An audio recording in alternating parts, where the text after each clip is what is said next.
Good morning, good morning, good morning, everybody. I am still getting dressed. I overslept. I woke up at 2:30. So you guys are going to have to just bear with me this morning. Forgive me for the late start. Let me find Imani Ray here. Where is she, Imani? Good morning, good morning. Let's get this holiday week started. Imani is trying to join me. Kim, you're so faithful. I knew you was going to be on here. I'm still getting dressed, so I'm just waiting for Imani to join. Add as a guest.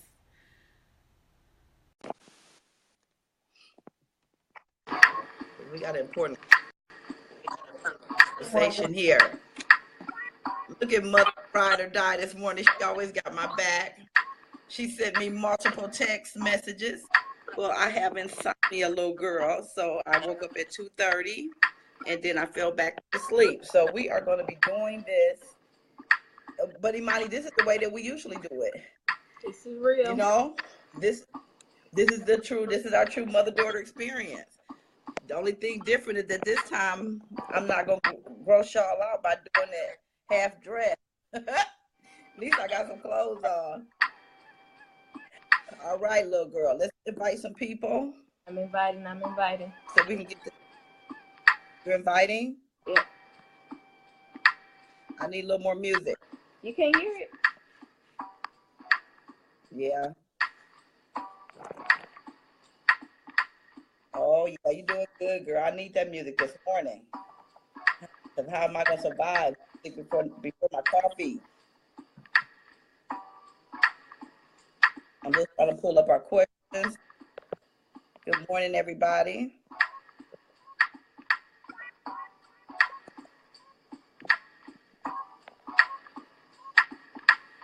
Hey, I'm jamming.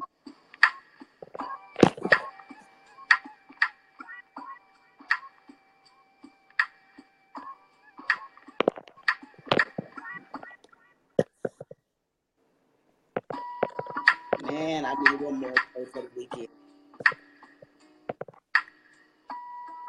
All right, this is too much inviting. So we're going to get this party started. Who's on here with us? Good morning, Antoy. Johns. Good morning, my sister Kim. Hey, Kim Bradley. Getting dressed. I haven't even made my bed yet this morning. So we're going to be doing this very important conversation. Good morning, Darren. I'm getting dressed. Good Yeah, morning, I need some natural hair. Awesome people on this morning. Yeah, we do. Natasha Jefferson. Hey, I'm getting dressed, ladies. Let me get a little light in here. I changed my setting around this morning. Different location. Switch it up. Okay. All right. So, Imani. Yes. Let's get this conversation started. You want to do our recap and tell a little bit about what this is all about? While I put a little bit more water in my hair because I'm having hair issues this morning. Yes. So today we're Thank you. Good morning, Keisha. Okay, go ahead. Today we're talking about the price of poverty. This is episode 4 of our 8-week series.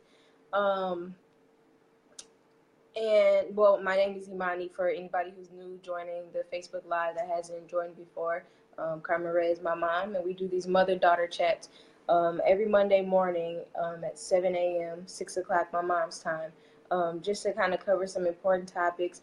And this is just like an overview of like things that we normally talk about all the time, because my mom lives in a different state and I FaceTime her and bother her every day and call her with all kinds of questions, and we usually talk about this stuff anyway. So my mom one day was like, let's put this on Facebook Live and engage other people in these conversations that we're having. So that's how this all came about.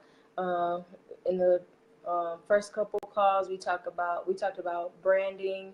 We talked about being a child of an entrepreneur and what the benefits are, and what are some of the struggles of that.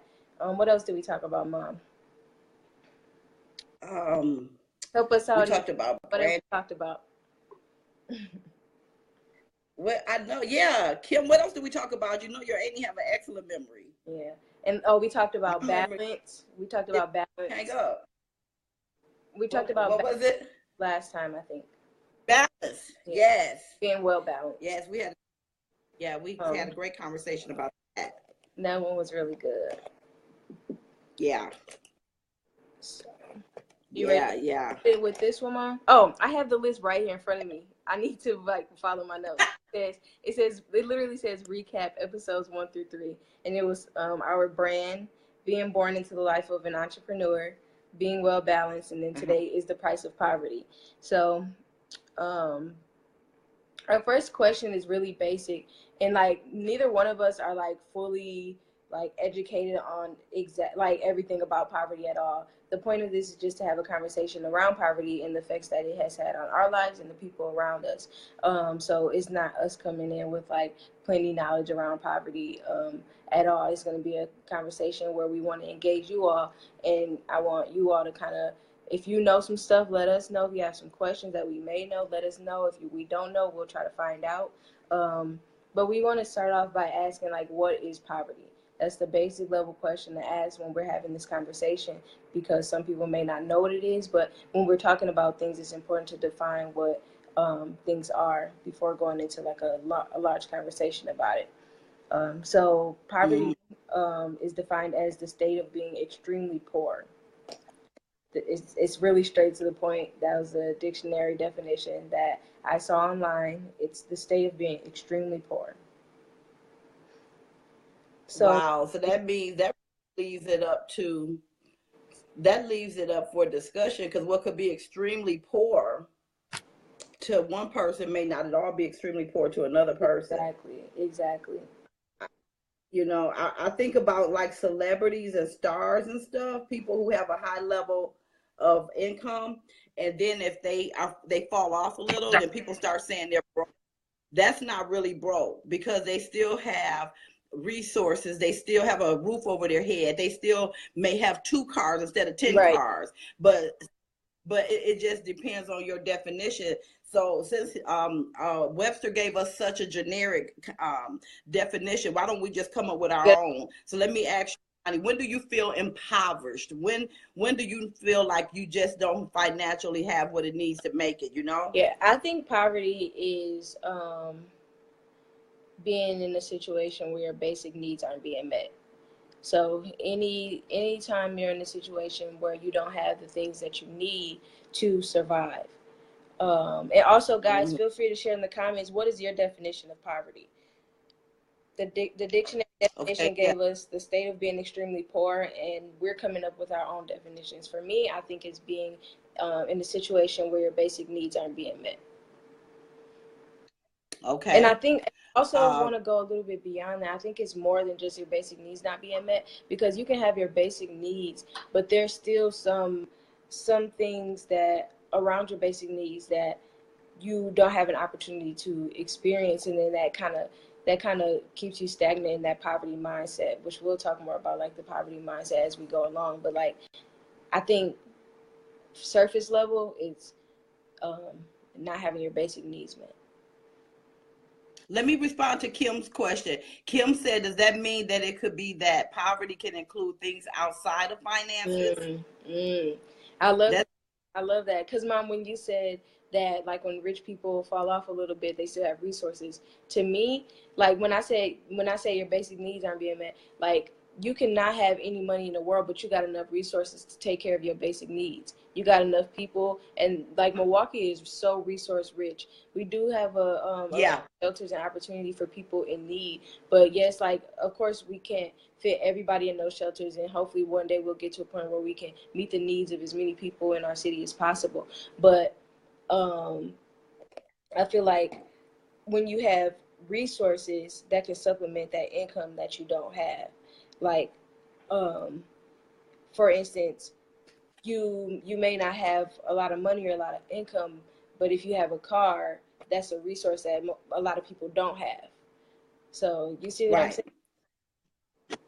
I totally see what you're saying. Darren said it's relative. Good morning, Tanya. Darren said it's relative to the standard of life you live. That's true. That's really, I can see that, D. that's very And true. then Tanya said, agree when your needs are met. She totally agree with you. I love Tasha's response. Tasha said it's depleted resources and mindset combined. Good morning, Yolanda Collier. You know, like I know that my definition is probably going to be somewhat challenging to accept, but I promise you this is my definition based on my experience. My definition of poverty is when you have no access to money, because money and finances is only as good as the goods and services it provides. Okay, so we talk about, you know, our basic needs, and our basic needs are, Mm. and yeah, Tasha said, what What are are our basic basic needs? needs? So yeah, our basic needs in the material world can be shelter, food, and this kind of thing. So will we say that a person that's in prison is in poverty because their basic needs are being met? Their basic needs are being met. So I say that poverty is a mindset and it's a condition of you being able to have more and acquire more for your better quality of life. Because a person's basic needs can be met in prison, but that don't mean that they don't feel like they're impoverished. So it's about a freedom of choice. It's about being able to get it and make a difference in your circumstances. And so again, money is only as good as the goods and services it provides. And because we live in an abundant universe that we've been blessed with, we, even if we our finances are in transition, I'll say, they just haven't arrived to us, or we've mishandled them and we need to re-up. The bottom line is that we, as long as we have resources, we have ingenuity, we have access to money, we are not impoverished at all. So we want to make sure. Tasha said access, having access to it is important. Yes, yes, yes. Yolanda Collier want us to talk about those spices needs. Mom, All right, Yolanda, you need so to come to Arizona for that. Mom, okay, so I have questions for you based on what you said. So you say it's like not having access to money. So what about when we do Yeah. have access to money, and this is not really a question, I guess it's like a comment. It's like when we do have, if we do have access to money and we like mishandle those resources, like you said, and we no longer have access to money, like, is that like, would people look at that as we are responsible for our own poverty or our own lack of money? And then that's like a question, but then like to follow up, like you taught me from a very young age the poverty mindset. Like when your resources or access to money is so scarce, when you get it, it's like all that stuff I've been wanting when I didn't have the money, I'm gonna hurry up and get it. And it's just like so hard to find that balance. Because for me, like, I'm constantly living in the poverty mindset, and I try to shift my thinking, because I've been privileged to have some financial literacy classes and things like that. So it's not like I don't know the information of how to handle my money properly. It's that I just have to be more aware and make those decisions to handle my finances more maturely. Um, but like I'm constantly in that state of like poverty mindset, like, oh man, I didn't have it last check. Should I get it this check, or should I pay this bill, or should I pay that bill? It's just it's crazy. And then I always think like if we have a little, if we can't manage a little, God won't bless us with a lot. And so I'm constantly like struggling with that whole reality of things. That was like a Mm-hmm. ramble. I'm sorry, but like those were some of the thoughts I've been having. No, girl, that's some real rambling though.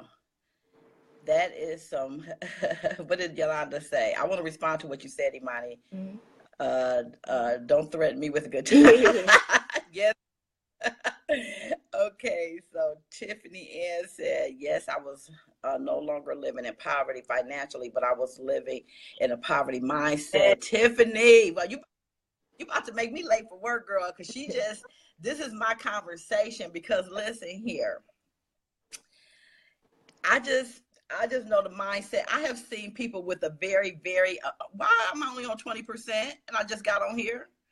I guess I'm gonna have to sit near a charger. Okay, so let me just say this. I promise y'all that my 55 years of living has taught me this. It has taught me that poverty is truly a mindset, and money has energy. So when we have money, good morning, Deborah Taylor. And so when we have money and we don't honor that thing and we don't honor it, you cannot make it a god. You can't make the money a god, because you have to understand money is energy. It comes and goes. We can have control over it. We need to honor it. We need to respect it. And when we make that money our god and it defines our whole peace of mind and our well-being, I've people that have a lot of money, but they had a scarcity mindset. They constantly think, oh, somebody want my money, so they going to get my money, I'm going to go broke. So then that's still a poverty mindset, because you believe that there is no more. That little green piece of paper have no energy. I remember, let me give you an example that Jojo Pa, one of my spiritual mentors, shared with me, and one of my first experiences with her. Okay, so remember I used to say I love going to Bayshore Mall when I was in Milwaukee. Remember, I used to just be a freak for Bayshore. And really quick, because before you continue, Mom, let's let people know today we're talking about the price of poverty. Our conversation is centered around poverty. So for people who just joined, I wanted to let them know so they know what we're talking about. And feel free to add your comments below, everybody. Go ahead, Mom. Yeah, I want to keep. Okay, no, good. Thank you, because when I start going off, girl, it can just get bad fast. So thank you for slowing your mother down. So this is what I want to use, this example that came back to my mind. So when I lived in Milwaukee, we have this shopping center called Bayshore Mall. I used to love going to Bayshore. I don't care if I had 2 cents to my name, because I didn't understand it. It was an energy. Like, even if I was financially didn't have the money, just being in that environment made me feel prosperous. Is just being able to. I get that from you. I get that from you all the time. Keep going. Yeah. No, Imani, but listen, this is what this is. It's contagious. So we have to understand that everybody, people talk about Coach bags. I'm not in designer stuff, never bought it for my kids. I don't know anything about designer stuff, but I'm just thinking about the things I hear in media. Okay, say Coach purse, right? That Coach purse is just a leather bag. So when you walk past the Coach store, it just kind of make you feel a little bit more elevated because of the media, because of the influence, the energy that we've given the Coach bag. But I promise, I have a bag that I like that came from Walmart, and that's $7, and I feel elevated when I wear that bag, because I give that bag my energy. So whatever we give energy to, so if we're thinking an impoverished mindset, like, I'll give you an example. I went out this weekend and I said, okay, I had a goal to reach a certain level in my travel business before I purchased the car, right? So I got up, I told my mother, I told your dad, like, I'm going to go get a car this weekend. Do you know how many people denied me with my jacked up credit scores? Yeah. But I'm going there with a poverty mindset. I was talking to Shamani. I was like, yep. I said, these people just deny me for this car, but I'm going to go in here with a positive mindset and say, you got all these cars on this lot? Absolutely. I don't care what my credit scores are. I'm working on my credit score. They went from here to there. So of course, like, you definitely want to do business with me. It's that mindset. So regardless of my income, I'm not going to have that poverty mindset. My father taught me that if we have, one of the things that my father taught Kim and I is that as long as we have a business mindset, we will never, ever be in poverty, because we're going to have the capacity to get more money. Money is just energy. So we just always want to make sure we look at what we have rather than what we don't have. And it definitely requires respect. But at the end of the day, if you're acting like you think you're going to lose it all, then that means that you're not honoring it for what it is. It's to be respected, but it is not a God. Right. So I think that's enough. You made some amazing points, and that's so funny because I never thought about that. I'm constantly like, I always wonder why, I love to walk around the mall, whether I got a dime in my pocket or $10 in my pocket. No, like, I could be broke, and I just love to walk around the mall because I just like, it's the energy, and I never connected the two. That is so deep. And Tiffany Ann said, Imani, that's a great example of the power of generational poverty mindset, and that is so true. Because when a child is born into a family who has like abundant resources and have everything they need, their mindset is completely different from a child who's born in a household where their parents are open about their financial situation. And for you and my dad, you were always open with us. And from a young age, I learned to I never been the kid that asked for stuff. And I appreciated y'all because y'all praised us for being humble and not being like greedy. Like when Christmas came around, things like that, my sister and I were never like, Mom, I need this, Mom, I need that. Maybe when we were like 8 or something like that, we would write a Christmas list or two every now and then. But as we got older, we kind of had an understanding of what was like priorities in the household. Yes, we wanted things just like every other kid, but like we just didn't have like we just didn't find it necessary to like ask stuff for our parents every second. And when we can obviously see that they may have been struggling financially, we're not about to go ask for the next newest pair of shoes. Like, because we know keeping our lights on are more important than having something to eat for dinner that night is more important. So like that was something that I was definitely thinking about. Just the way I was raised kind of humbled me in a sense when it came to like what I have access to, what resources I have. Right. Well, I want to make this point and then get me back on script because my computer's off. I don't have the agenda. Okay. But listen, I just wanted to add to that way of thinking is what is it that, you know, poverty and money can define us. So, you know, I'm just going to tell the truth. People drive different on a Friday when they get paid. Yes. See, we have you show up differently. So that's why I constantly fight the fight of financial freedom because it affects your health. It really affects your health when you're in a place where you don't know how. I've been there. I'm there like way too often where I can pay, but I have a better mindset about it. Like you will find yourself not wanting to go places. You don't want to do things. It has such a stronghold on us when we don't have our needs met. And so few people, because of social media, they want to front so bad.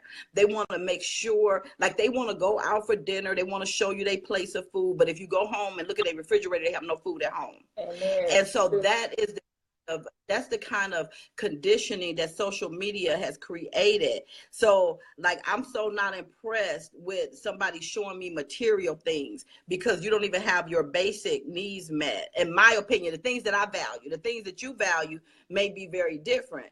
So when you do get some money, the first thing that you want to do, that when we have this poverty mindset, we're consumer minded. So if I give you $200, the first thing you're gonna do is start thinking, bless you. First thing you're gonna start thinking about is the things that you haven't had. And then you're gonna run out and get those things. But you'll never think about, how do I take these $200 and invest it in something so I can make more? That's a poverty mindset because we have been conditioned around consumerism so bad. How do we consume? So that is the challenge for us, is to break that cycle of that poverty mindset and make sure that we're investing in things that will bring us money instead of things that's going to make us spend our money. So it just changes your value. You know, it really changes your value system. Imani, can you look at some of the comments and let me know how much time I have? Yeah, we're at 6:28 your time. And with what you said, I'm gonna read the comments in a second. I don't want to go too deep, but like all of this, and when we talk about poverty in the Black community, goes back to a system that we were unfortunately born into that really nurtured and molded that poverty mindset. So it all has a root. But it's up to us to change that and not allow that to be our story. But Darren said that's an aspect of the social poverty industrial complex. We follow the trends of what wealth means on a social scale, and we live beyond our means. This celebrity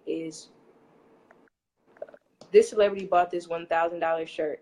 I need to buy this shirt to be successful, is what people think. But I have bills to pay.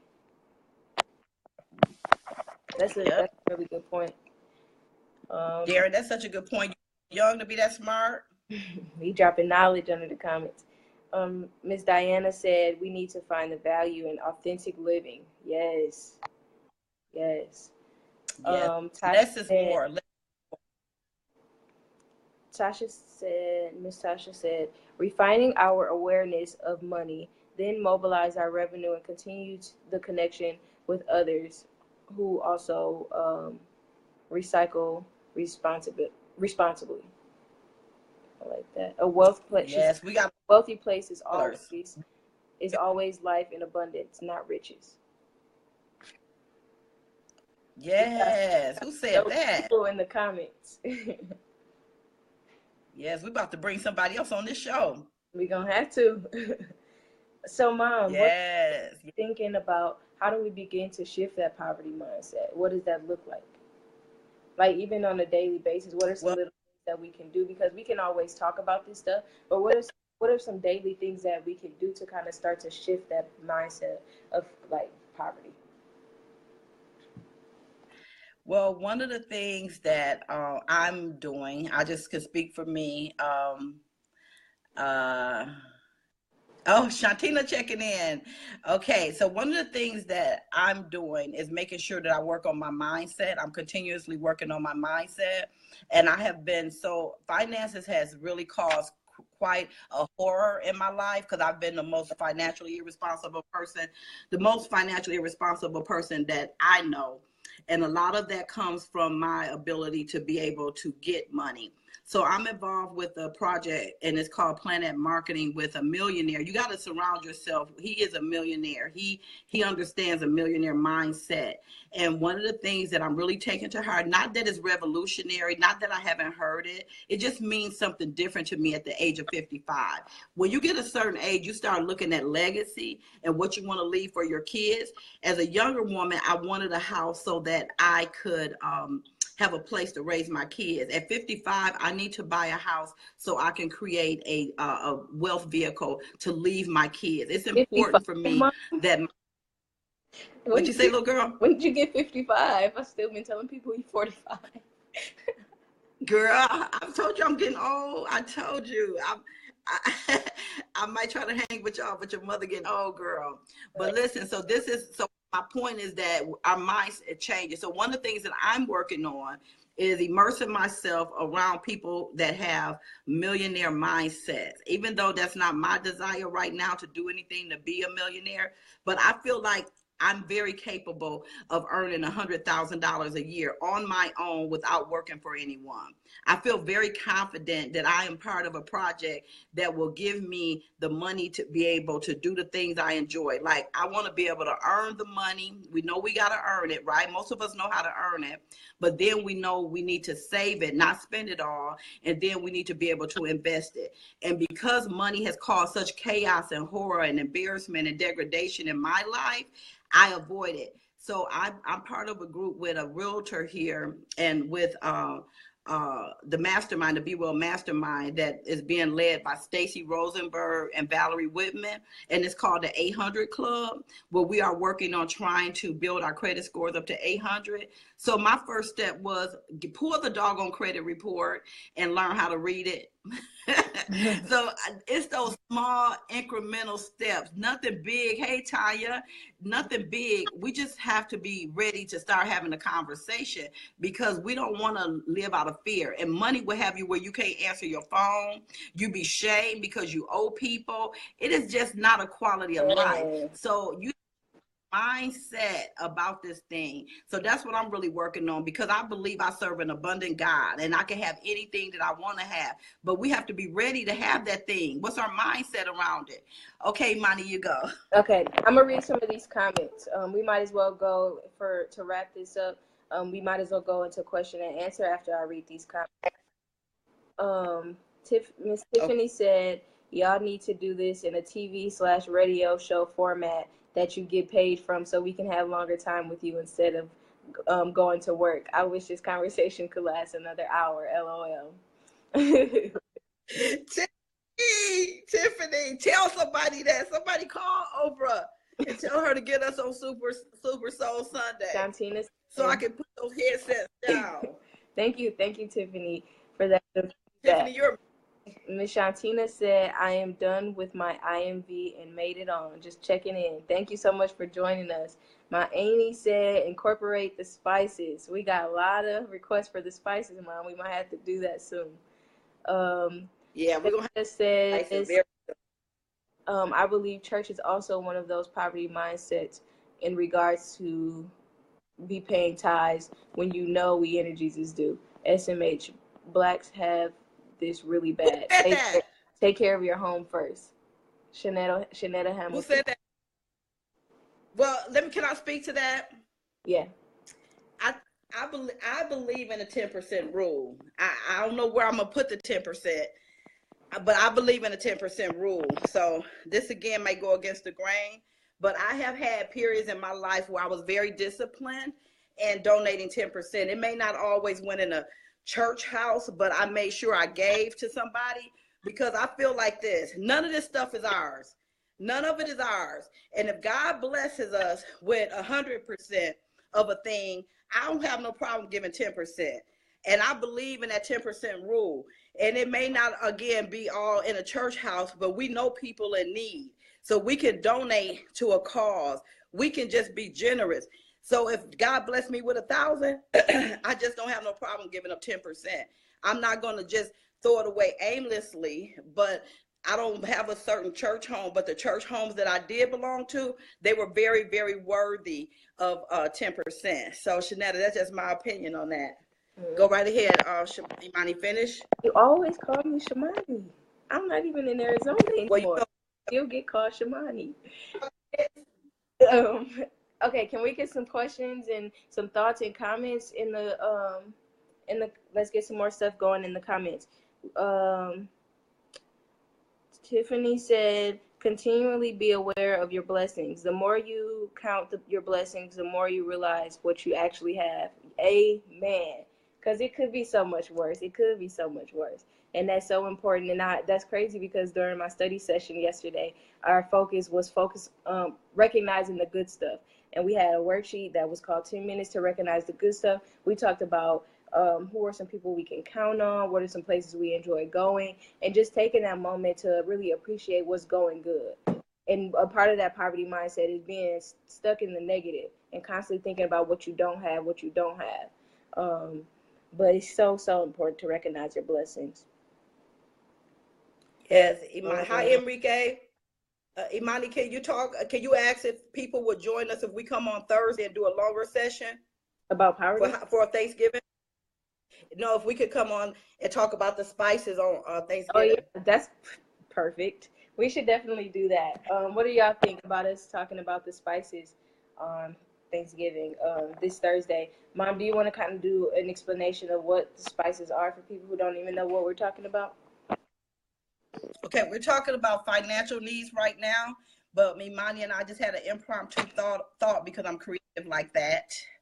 I am the continual creative entrepreneur. So Kim says she'll join us. So if people are willing, we could come back on and do a show on the spices of life and how that lends itself to us getting our basic needs met. And the spices stands for your spiritual needs. The S stands for spiritual, P stands for physical, I stands for intellectual, and C stands for creative, E stands for emotional, and S stands for social. And so this is a workshop that JoJo Pye and I are going to be facilitating in Arizona during the conference. It's a full 2-hour workshop, but we can come and give you a little snapshot of it on Thanksgiving if you all will, promise to join us and share it with people. And Deborah Taylor is encouraging me to write my Spices of Life book. So I'm hoping to launch that in 2018. So yeah, I'm just really, really excited about you guys joining us and responding so well to this mother-daughter chat. And I want to do an impromptu thing, and then we can, Shanetta says she'll love it. So Yolanda, are you going to join us on Thanksgiving? Yes, Shanetta from Milwaukee. I'm loving the energy on here. I'm loving the energy on here. Can we get at least 5 people to agree that they'll join us on Thursday, and we'll make it happen? We got so far, my Annie said she'll join. Miss Shanetta said she'll join. Miss Yolanda said she'll join. Tiffany, this is awesome. This is awesome. Thank you so much. We need some agreement. Let us know. Let us know what y'all want to hear. If y'all want to join us on Thursday, let us know so we can make sure we make it happen. Deborah says sure. Deborah, awesome. Can you join us? Shantina says she's in. Oh, we good. We Yeah. good. Okay. Well, Imani, you gonna create the flyer? She is such a creative genius. All of our flyers are being created to promote our mother-daughter. My daughter is freaking brilliant. She is I call her a combination between Michelle and Barack Obama. She's a nice blended. She has the creative talent. I'm expecting No her to lead the pressure. world in major ways. So yeah. So we will be back on here Thursday. She's gonna get her creativity going, and she's gonna create a flyer, and we're gonna be doing the spices of life. Look at Kim; she put them on there for us. She always have our back. Yeah.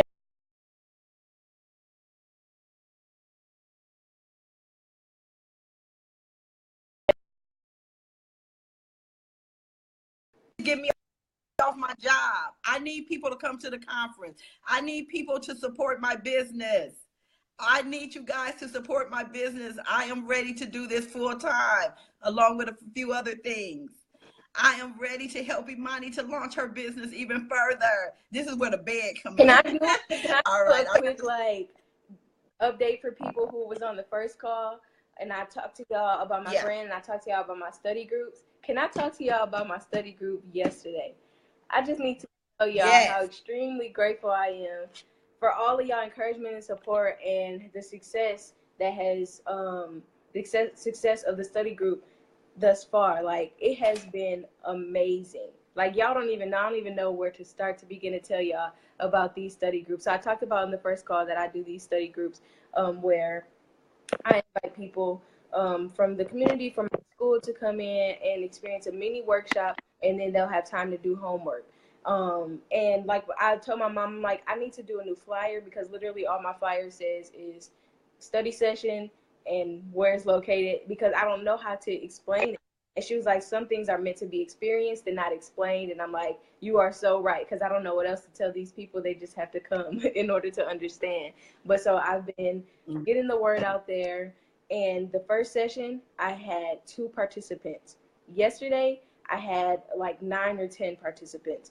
And these are like new people coming in every week. And it was beyond amazing. And we had donations. People donated so many snacks and notebooks and folders, and it was just so impactful. I had people walk in that don't even go to Alberno, from the community, just came in and said, like, I want to be a part of this. I had one of my coworkers from my job co-facilitate with me yesterday, and he just stepped in and did whatever he needed to be a part of such a like amazing space. I read my evaluations yesterday, and everybody.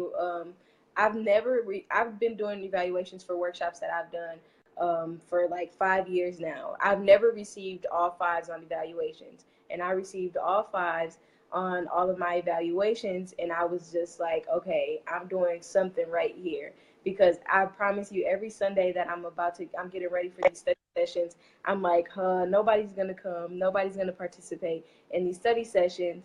But every time, my expectations are like blown away. Like, I'm just blown away. There's more and more people. Like, literally, there was a table of young women sitting outside of the cafeteria waiting to join my study sessions yesterday. So I'm reminded every day that there's like a purpose, and there's a reason for all of this. Wow. Imani, I was so overwhelmed listening to you read me those evaluations yesterday. And we talking about poverty mindset. That is truly your place of wealth, because you love it so much. And wealth comes from you doing something that you would do if you had to do it for free. Mm-hmm. Like, I love my business. I love connecting people. You love your study groups. You love helping people to see the beauty within, and that's something you would do regardless. And I truly believe that's what it's all about. So, Imani, you're going to have to somehow share with our community some of the evaluations you got from those talented, just wise young Yeah. people. They just need to put on blast, because we talk about our millennials sometimes in such a negative way, but you are allowing us to bear witness each and every Sunday of the talent and just the creativity and the genuine love and transparency that those young people come together to show. You don't get paid a dime for it, but it's something that I believe that God is going to bless you abundantly. You give up your time, you create the worksheets, you paying for it, but that's when you know you're doing what you're supposed to do. So I am tempted to be late for work today. Wait. Before you begin, I want to respond to somebody. They said, can I go live next time? I want to let you all know that I go live every time. And if you check out my business page or my personal page, you can you'll find videos of all of our Facebook Lives from our study sessions every week. And we just usually do a live recording of the beginning, but I'm going to start doing a live recording of the whole thing so you guys can kind of hear. And I want to share a few quick testimonies before we get off of here, what people said. People said, from these study sessions, I learned that you have to recognize the good stuff in life in order to avoid the negative. The session was very effective. Another person said, I learned multiple things about myself and others. I feel motivated even more to reach my goals, especially after creating them. Another person said the session exceeded my expectations. I thought I would just be studying. Instead, I had a great conversation, and it reminded myself of my purpose. So those are just a few of the things that people say after being able to be a part of this experience. All right. What a blessing. Back to what you were saying. No, that's a blessing. That is absolutely a blessing. All right. Well, I am just thanking everybody for joining. And I'm so ready to get this week started. I'm excited about us coming back on Thursday. We don't know the time and stuff yet. So if you can't catch us live, then you can definitely come back and hear the recording. Hey, it's kind of nippy out here in the AZ this morning. Maybe I need a coat. I highly doubt it. Let me get it's a little nippy. Hold on, I'm getting a sweater. Go back, puppy. Everybody you all have a wonderful day. Okay, everybody have a fantastic day. Get ready to enjoy your family this holiday. Make sure you don't have a poverty mindset. Don't be giving people a little food on their plate. Fill up those plates with good food. And you all be well and have a fantastic week. Thank you so much for joining.